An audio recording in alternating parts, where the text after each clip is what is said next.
Hey, 안녕하세요, ici Kajakore pour une nouvelle vidéo. Aujourd'hui, il s'agit de la partie 2 du cours sur le style honorifique. Si vous n'avez pas vu la première partie, je vous invite fortement à aller la voir, car sinon vous risquez d'être perdu. Donc dans la première vidéo, on a parlé du style honorifique, qui est un style que l'on emploie pour honorer une personne de qui on parle, même si cette personne n'est pas présente, et cela en combinaison avec les styles habituels que l'on connaît, à savoir le style courant, le style poli et le style formel, qui eux s'appliquent en fonction de à qui on parle.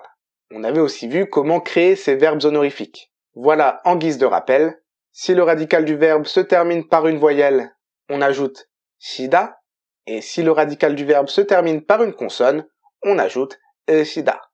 Et donc ces verbes honorifiques, ce sont des verbes comme les autres, à une subtilité près, et c'est ce qu'on va voir dans cette vidéo. Mais juste avant ça, abonnez-vous si ce n'est pas déjà fait en activant la petite cloche des notifications pour ne manquer aucun cours de coréen, et pensez à liker cette vidéo si mon contenu vous plaît, merci beaucoup. Alors voyons voir comment on conjugue les verbes honorifiques. Prenons kashida, la forme honorifique de kada. Le radical des verbes honorifiques se termine par shida, donc il s'agit de verbes en i classique. Au présent au style courant, kasha, kasha. Au présent au style poli, on va passer pour le moment. Au présent au style formel, 가십니다, 가십니다. Puis au passé au style courant, 가셨어, 가셨어. Au style poli, 가셨어요, 가셨어요. Au style formel, 가셨습니다, 가셨습니다. Et enfin au futur, au style courant, 가실 거야, 가실 거야. Au style poli, 가실 거예요, 가실 거예요. Et au style formel, 가실 겁니다, 가실 겁니다. Bon, jusque-là, aucune difficulté, c'est totalement normal. Il ne nous reste que le présent au style poli.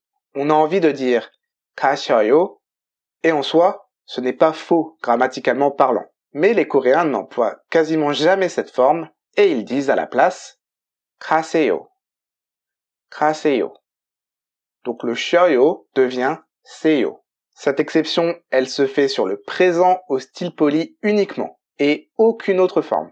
Par exemple, 하다, faire, a pour forme honorifique 하시다, et quand on la conjugue au présent style poli, ça donne 하세요, 하세요.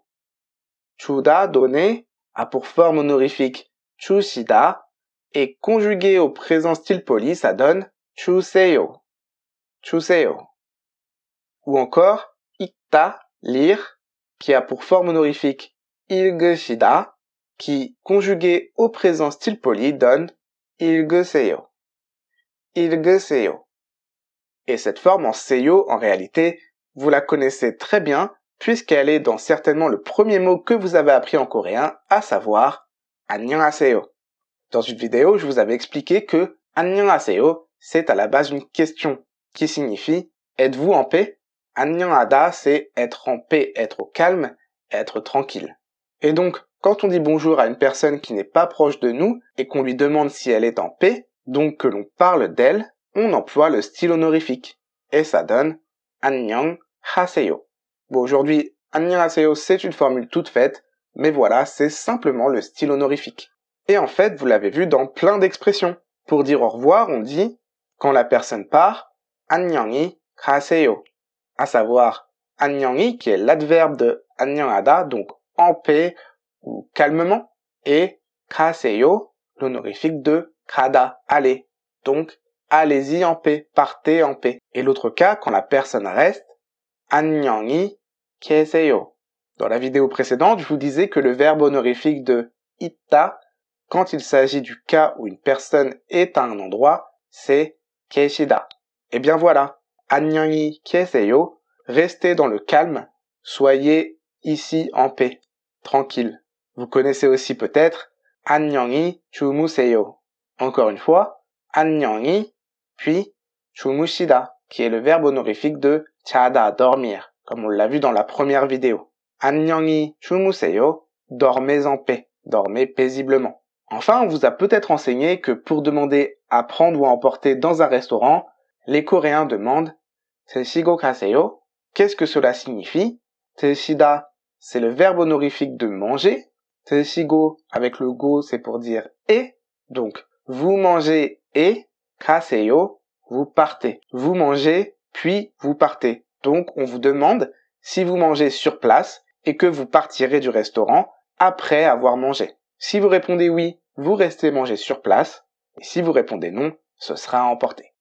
Je sais d'expérience que la découverte du style honorifique crée pas mal de déclics. Parce qu'on se rend compte que ça a toujours été là, mais qu'on ne s'en était pas vraiment rendu compte. Donc j'espère que vous avez apprécié cette vidéo. En guise d'exercice, vous pouvez m'écrire dans les commentaires la forme en seyo des verbes 팔다 et 예쁘다. Comme d'habitude, en description, vous retrouverez le lien vers le cours correspondant sur le site kajakoré.com avec tous les autres cours de coréen gratuits. Voilà, si cette vidéo vous a plu, n'hésitez pas à la partager, à laisser un pouce en l'air et n'oubliez pas de vous abonner. Quant à moi, je vous dis à la prochaine pour une nouvelle vidéo. C'était Kajakoré. 다음에 봐요.